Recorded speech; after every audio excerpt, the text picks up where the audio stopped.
Ladies and gentlemen, today, I stand before you to share a message that may sound controversial at first. Don't be kind. But before you rush to judgment, I ask you to listen carefully. This is not an attack on compassion or decency. It is a call to rethink what true kindness means. We live in a world where kindness is often confused with agreeableness, where pleasing others is seen as a virtue, and where conflict avoidance is mistaken for maturity. But in truth, kindness without discernment can be dangerous. It weakens us, it invites exploitation, and it undermines the very relationships we hope to nurture. Kindness is often heralded as the highest virtue in modern society. We are taught from a young age to be nice, to avoid conflict, to share, to say yes, and to make others comfortable. On the surface, this seems admirable, but the version of kindness most people embrace is a shallow, ill-defined, and often dangerous ideal. It is not kindness, it is appeasement, and when you confuse the two, you end up hurting yourself, others, and the very principles you're trying to uphold. True kindness is not about being nice all the time. It is not about avoiding discomfort. It is not about ensuring that everyone likes you. What most people call kindness is in fact blind agreeableness, the inability to say no, to stand up for yourself, or to tell someone a difficult truth. This version of kindness demands self-sacrifice in all the wrong ways. It erodes integrity under the illusion of moral virtue. Let's think of kindness not as a feeling, but as a function, an action that serves a higher good. When we reduce it to mere emotional pleasantries, we lose sight of its depth. If you always agree, never assert, and constantly yield in the name of kindness, you're not being kind. You're being complicit in dysfunction. You are enabling bad behavior, reinforcing delusion, and pretending that conflict avoidance is the same thing as compassion. It's not. In fact, kindness without structure is chaotic. It loses meaning because it lacks principle. Saying yes when you mean no is not kind. Smiling when you're angry is not kind. Avoiding a hard conversation to protect someone's feelings is not kind. It is cowardice dressed up in virtue, and we have made the grave mistake of idolizing this behavior as noble. But virtue without courage is simply weakness. People who are truly kind understand that their responsibility is not to keep everyone comfortable, but to do what is right, even when it's painful. Real kindness is measured not by how agreeable you are, but by how deeply you respect truth and dignity. That sometimes means confrontation. It means risk. It means stepping into discomfort not to cause pain, but to address it, directly and maturely. Why do we glorify the idea of being endlessly nice? Because it's easy. It doesn't demand backbone. It doesn't require clarity of thought or strength of character. It only requires that you stay quiet, nod your head, and suppress your instincts. It's a social camouflage, a way to avoid rejection, criticism, and responsibility. But that is not moral behavior. That is manipulation of yourself and of others. In relationships, the consequences are profound. When you play the role of the kind person who never disagrees, never asserts, never draws a line, you are not building trust. You are building resentment. You are creating a false image of yourself, and one day it will crack. People don't trust those who never say what they think, and they shouldn't. Kindness must be rooted in honesty, in principle, and in the willingness to act rightly, not just pleasantly. That is what makes it noble. It requires that you first develop yourself, understand your values, and stand firmly on solid ground. Only then can your kindness carry weight. Only then is it something other than performance. So don't aim to be blindly kind.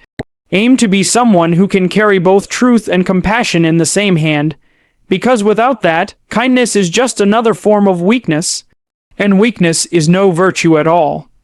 The danger of pleasing everyone is one of the most underestimated traps we fall into, often under the disguise of being kind or agreeable.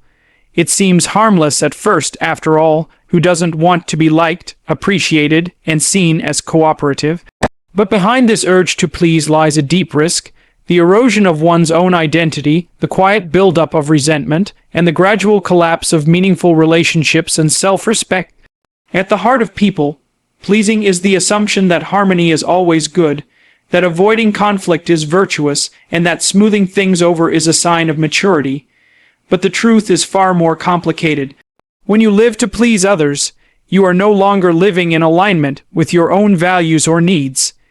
You become a reflection of other people's expectations rather than an authentic expression of yourself. And over time, this takes a toll psychologically, emotionally, even physically. Pleasing everyone is impossible. Humans are complex, often contradictory creatures with different needs, values, and desires. What pleases one person may upset another. What brings harmony in one moment may cause discontent the next. When you make it your mission to satisfy everyone around you, you set yourself up for a life of constant negotiation and self-abandonment. You become a chameleon, always changing your colors to fit the situation, but inside you begin to feel hollow. Worse, when you train yourself to constantly meet the needs of others, you unconsciously teach them to expect it. The more you give in, the more they come to depend on your compliance. And when you eventually reach your limit, as you inevitably will, the backlash is often severe not because they are inherently cruel, but because you have taught them that you will always yield. This creates a toxic cycle of expectation and resentment, where you feel trapped and others feel entitled. One of the most dangerous effects of excessive kindness and people-pleasing is that it weakens your sense of agency. You start believing that your worth is tied to your ability to make others happy. This is a fragile foundation for a life. What happens when someone disapproves of you? What happens when you can't fix a situation or satisfy a demand? You collapse inward, often blaming yourself, and the inner critic grows louder. Your self-esteem begins to erode because it is no longer rooted in your own principles, but in the fluctuating approval of others. Moreover, when you make pleasing people your goal, you become less honest. You avoid telling the truth when it's uncomfortable. You shy away from necessary conflict. You sugarcoat your words and hide your opinions, thinking you're protecting the relationship when in fact you're weakening it. True relationships, whether romantic, professional, or familial, require honesty, vulnerability, and sometimes friction. Without those things, you are not in a relationship. You are in a performance. Pleasing everyone also robs you of the chance to develop resilience. Conflict, disagreement, and pushback are part of life, and they serve as necessary conditions for growth. If you never experience them because you're constantly smoothing things over, you don't develop the muscles to handle them when they do come. You stay psychologically immature, fragile, and dependent on external validation to feel secure. In the end, the danger of pleasing everyone is not just that you fail to meet your own needs. It's that you never give anyone else the opportunity to know the real you. You deny the people around you the chance to engage with your true thoughts, feelings, and boundaries. And in doing so, you deprive both yourself and others of authenticity, growth, and trust. So while kindness and empathy are noble qualities, they must be paired with strength and self-respect. Without that balance, you risk becoming a prisoner to the very relationships you wish to nurture. True maturity means learning to live with disapproval when it's necessary, to disappoint when it's right, and to understand that the goal is not to be liked by everyone, but to be whole and honest with yourself. That is the only form of kindness worth practicing. In a world that often rewards charm, politeness, and emotional appeal, it's easy to fall into the illusion that being nice is enough. That if you just smile, agree, and get along with everyone, success will follow. But there's a stark truth many are unwilling to confront. Niceness does not equal competence. You can be the kindest, most agreeable person in the room and still be utterly ineffective and in some situations, dangerously so. Being nice is not a substitute for being useful. It doesn't solve problems, it doesn't create value, and it doesn't build anything meaningful on its own. Competence, the ability to act skillfully, solve problems, think critically, and make difficult decisions is what makes a person truly valuable in the world. And competence often requires doing things that don't look nice on the surface, telling the truth when it hurts, making hard choices, drawing boundaries, or saying no when everyone expects a yes. A person who is merely nice will often shy away from necessary conflict. They'll avoid expressing dissent, delay difficult conversations, or water down the truth for the sake of harmony. But this avoidance doesn't lead to peace, it leads to stagnation. Teams suffer when people hold back insights to avoid ruffling feathers. Families weaken when real issues are buried beneath layers of artificial politeness. Nations decline when leaders care more about being liked than about being effective. In contrast, the competent person may not always be perceived as nice, especially in the moment. They may challenge you, they may disrupt the status quo, they may seem abrasive or even cold to those who expect constant affirmation. But over time, their impact speaks for itself. The competent person gets things done. They bring clarity, stability, and progress, not just good feelings. Their value doesn't lie in how many people smile at them, but in how many problems they actually solve. It's important to understand that true leadership, whether in a company, a community, or a family, is not built on niceness. It's built on capability, on having a deep understanding of what needs to be done, the skill to execute it, and the moral courage to carry it out even when it's uncomfortable. This is not to say that competence and kindness are opposites, they're not. But when forced to choose, competence must come first. Because without it, kindness is impotent. People often mistake agreeable behavior for reliability. But reliability comes from structure, discipline, and integrity, not from simply being likable. You want your surgeon to be competent, not just kind. You want your pilot to know how to fly, not just to make pleasant conversation. And when your life is falling apart, you don't want someone who merely sympathizes, you want someone who can help, who knows what they're doing, and who won't hesitate to act just because the truth might hurt. There is a deep maturity that comes with realizing that your role in life is not to be liked by everyone. It is to be useful, principled, and capable. And the more competent you become, the more you realize that sometimes you will be misunderstood, especially by those who still believe that being nice is the same as being good. But goodness is more demanding than niceness. It requires clarity, strength, and responsibility. It asks you to face problems, not hide from them. In the end, a good society is not built by people who are merely nice, it is built by people who know what they're doing and have the courage to do it. So while kindness is admirable, it must never be a shield behind which mediocrity hides. Competence is what sustains progress, protects truth, and upholds what is right.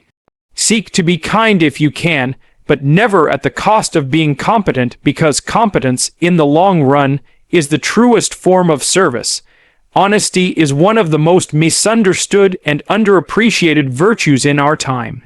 We often claim to value it. We tell children to tell the truth. We expect transparency in relationships, and we demand integrity from our leaders. But when it comes down to the daily practice of honesty, most people fall short. Why? Because truth is uncomfortable. It's messy. It disrupts the fragile equilibrium that people mistake for peace. But if you want to grow, if you want to build real connections, and if you want to live with any form of clarity or strength, then honesty is not optional. It is essential. Many people avoid being honest under the guise of being kind. They don't want to hurt someone's feelings. They don't want to stir up conflict. They'd rather lie by omission, say what's expected, or offer diluted half-truths to keep everyone happy. But this is not kindness, it's cowardice disguised as virtue. Real kindness does not require dishonesty. In fact, real kindness often demands truth, because anything less undermines trust and erodes respect both for others and for yourself. To be honest is to be courageous. It means confronting the reality of a situation, no matter how uncomfortable it might be. It means risking disapproval, rejection, and even conflict, because truth matters more than comfort. And here's the thing, people often know when they're being lied to, even if they can't articulate it. They sense the insincerity. They recognize when words don't align with reality. The result is a slow breakdown of trust, not just in the relationship, but in the person's character. Truth is the foundation of all meaningful relationships. Without it, you have pretense, not connection. You have performance, not intimacy. And over time, relationships built on anything other than truth begin to rot from the inside out. People walk around each other on eggshells, resentment builds, communication breaks down, and eventually the truth explodes not as a calm, constructive conversation, but as a crisis, often too late to repair. Now, being honest doesn't mean being brutal. It doesn't mean weaponizing truth to hurt others or justify arrogance. But it does mean being clear. It means saying what you see, expressing what you think, and not hiding behind false pleasantries to avoid discomfort. A mature person learns how to deliver the truth in a way that is direct, but also respectful. The goal is not to destroy, it's to reveal, to illuminate, to bring something into the open so that it can be understood, addressed, or improved.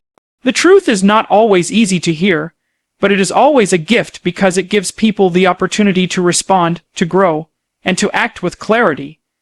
Lies, on the other hand, steal that opportunity. They maintain illusions that feel safe but keep everyone stuck. And the longer you lie, even subtly, the more your life becomes a maze of inconsistencies. You forget what you said to whom, you become less rooted in reality, and slowly, you start lying to yourself. That's how self-deception begins, not with a big lie, but with 1,000 small ones that accumulate over time.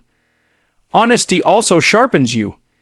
It forces you to examine your beliefs, your values, and your behavior. If you're going to speak the truth, you must first know it. And to know it, you must have the courage to look at reality as it is, not as you wish it to be. This makes honesty a tool for personal development, not just a social virtue, but a path to individual strength. In a world that often rewards image over substance and comfort over reality, being honest makes you rare. It may not make you popular, but it will make you trustworthy. It will give you the inner solidity that comes from knowing that your words align with your principles. And that, over time, will earn you something far more valuable than fleeting approval. It will earn you respect, both from others and from yourself. Maturity is not about how old you are or how much you know, it's about how you handle yourself in the face of tension, temptation, responsibility, and resistance.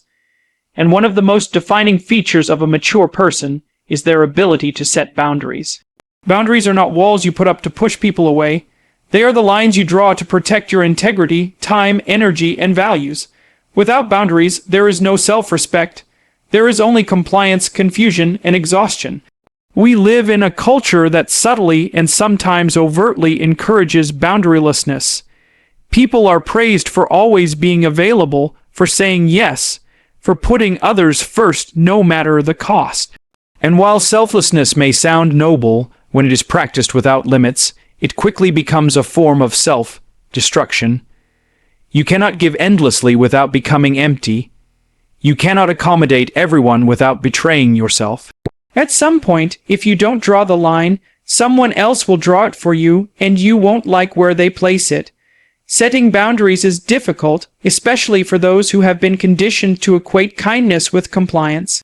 Saying no can feel like rejection, asserting your needs can feel selfish, and holding your ground can make you feel guilty, especially if others are used to your flexibility. But this discomfort is not a sign that you're doing something wrong, it's a sign that you're finally taking responsibility for your own well-being. That is what maturity looks like, the ability to act in alignment with your principles even when it's uncomfortable. A person without boundaries is like a house with no walls. Anyone can walk in, rearrange the furniture, and leave a mess, and you're left to clean it up. When you fail to set limits, you teach others how to treat you, and usually, it's not with respect. People may not even do it maliciously. They simply follow the cues you give them. If you always say yes, they'll keep asking. If you never push back, they'll keep pushing. Boundaries are not just for your benefit, they are a signal to others that you take yourself seriously, and they should too. Boundaries also teach you about yourself. When you start saying no, when you start choosing who gets your time and energy, you begin to see more clearly what you value, what you tolerate, and what you're no longer willing to carry. It's a sobering, sometimes painful process, because it often reveals the ways you've been overextending, overcompensating, or overpromising just to keep the peace. But peace that requires the erasure of your needs is not peace, it's quiet desperation. Moreover, boundaries are not acts of aggression, they are acts of clarity. A mature person doesn't need to scream, demand, or explode to set limits. They speak calmly, clearly, and consistently. No, I can't help with that. I need time to rest. That's not something I'm comfortable discussing. These are not selfish statements, they are declarations of self-respect. And the people who truly care about you will honor them. Those who don't were never really respecting you to begin with, they were simply benefiting from your lack of boundaries. Boundaries are also essential in your internal world. It's not just about saying no to others, it's about saying no to your own destructive impulses, your toxic thoughts, your outdated patterns. Maturity requires that you regulate yourself, not just others. That you catch yourself before you spiral, before you overextend, before you compromise on things that matter. This internal discipline is the foundation for all external strength. In the end, boundaries are not the opposite of kindness, they are the container that makes real kindness possible. Without them, everything you give is tainted with resentment, fear, or guilt. But with them, what you offer is genuine, chosen, and sustainable. Boundaries are not about control, they are about ownership. They say, "This is my life, my energy, my responsibility, and I will not abandon myself in order to keep others comfortable." That is not selfishness, that is maturity. Kindness, when detached from strength, becomes a fragile and often dangerous virtue. It may look gentle on the surface, soft words, helpful gestures, constant smiles, but when there's no backbone behind it, it collapses under pressure. Kindness without strength is not compassion, it's compliance. It's a performance rather than a principle. And over time, it stops being a gift and becomes a liability both to the person offering it and to those who receive it. Many people believe that to be kind means to be passive, agreeable, and endlessly accommodating. But this view is deeply flawed. Kindness, in its truest form, is not about being liked by everyone. It's not about smoothing over every conflict or keeping everyone happy. It's about doing what is right even when it's difficult, unpopular, or misunderstood. And that takes strength. Because real kindness, the kind that changes lives, requires courage, discernment, and the willingness to face resistance. When kindness lacks strength, it quickly becomes exploitation.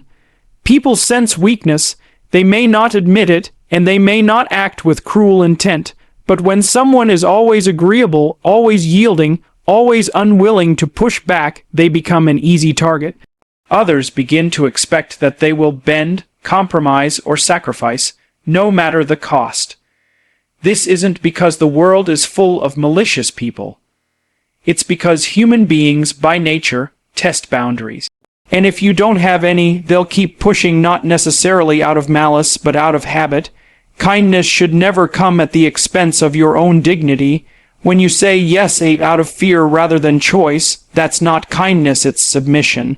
When you offer help that depletes you and expect nothing in return, that's not generosity, it's self-neglect. True kindness involves a conscious decision, not a compulsive need to be approved of or validated. It requires the internal strength to act with integrity, even when the world pulls you in every direction.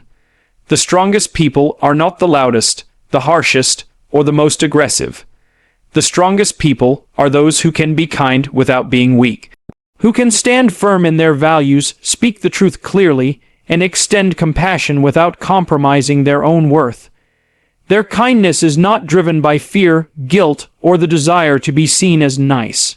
It is rooted in strength, a deep understanding of who they are, what they believe, and what they will and will not accept. There is a massive difference between someone who is kind because they can't handle confrontation, and someone who is kind because they choose to be, even when confrontation is possible. The first is operating from fear. The second is operating from principle. One is a survival strategy, the other is a moral stance, and only the second has any lasting power. Think of the people you truly admire: mentors, teachers, leaders, family members. The ones whose kindness left a mark on you. Most likely, their kindness wasn't soft and spineless. It was firm, steady, and direct. They told you hard truths. They didn't let you off the hook. They challenged you to grow. That's the kind of kindness the world needs more of, not the shallow, performative kind that seeks comfort and approval, but the solid kind that stands tall and takes responsibility. Kindness without strength leads to resentment, burnout, and disconnection. You give and give and give and then wonder why you feel empty. But when kindness is backed by strength, it becomes an instrument of transformation. You're not just being nice, you're being a force for good. You're modeling a way of being that is rare and powerful, someone who refuses to abandon their values, even while showing compassion to others. In the end, the question isn't, are you kind? The real question is your kindness strong enough to mean something? Because only kindness rooted in strength can stand the test of time, pressure, and truth. There is a dangerous temptation in modern life to chase what is pleasant, to seek comfort, ease, validation, and short-term happiness above all else. We are bombarded with messages telling us to follow our feelings, do what makes us happy, and avoid discomfort at all costs. But meaning is not found in the pleasant. It is found in what is good, and what is good is often difficult, demanding, and uncomfortable. The pursuit of the pleasant is a trap. It offers momentary relief but rarely leads to depth, growth, or fulfillment. There is a critical difference between what feels good and what is good. What feels good may bring you comfort today but cost you tomorrow. It may validate your desires but weaken your discipline. It may satisfy your emotions but starve your character. On the other hand, what is good often requires sacrifice. It may sting in the moment, but it elevates you. It makes you stronger, more grounded, more real. People often mistake kindness for simply being pleasant. They think that to be kind is to never cause discomfort, to avoid saying difficult things, to keep others happy at any cost. But the truth is that pursuing what is merely pleasant for yourself or for others can lead to profound harm. A doctor who withholds a painful diagnosis to avoid upsetting a patient is not kind.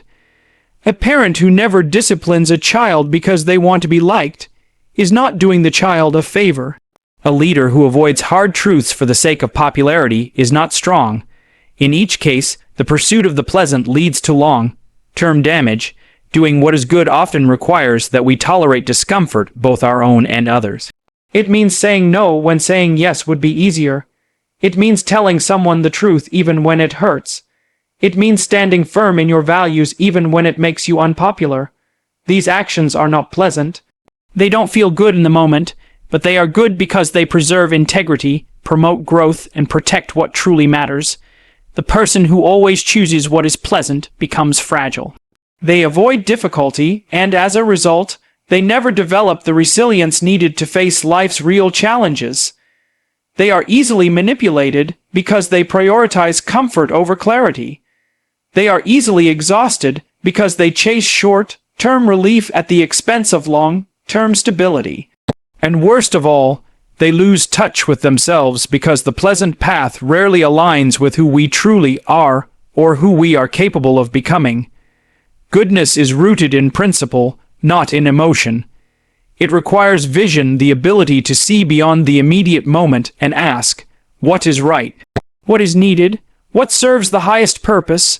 Sometimes the answer to these questions will make you uncomfortable. Sometimes it will make others uncomfortable. But maturity demands that we act according to what is meaningful, not merely what is comfortable. When you focus your life on what is good rather than what is pleasant, you begin to build something solid. You stop chasing approval and start living with purpose. You stop avoiding pain and start embracing challenge as a path to growth. You stop flattering others and start helping them become better even if it means friction. That is real kindness. Not making others feel good in the moment, but helping them become more than they were before. So don't aim to be pleasant, don't aim to be liked, aim to be good. That means telling the truth when it's easier to lie. That means holding the line when it's easier to give in. That means living by principle, even when it costs you comfort. Because in the long run, pleasant moments fade, but goodness leaves a mark. It builds character. It shapes destiny. It transforms lives, and ultimately, it's the only thing worth striving for.